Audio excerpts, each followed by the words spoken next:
Today's video we're going to look at a quick tip in Google Sheets. We've got a list of 614 web address posts that are on our blog, and we want to be able to give our students more easy access to them using QR codes that we can then embed in presentations.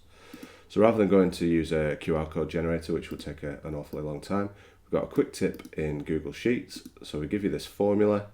You can paste the formula in to your sheet, and then you just change the cell reference to the first reference that has your web address in it. So in this case I've got B2, so hit enter and it generates a QR code. We can then copy the formula down and it will generate an individual QR code for each of the web addresses in our spreadsheet.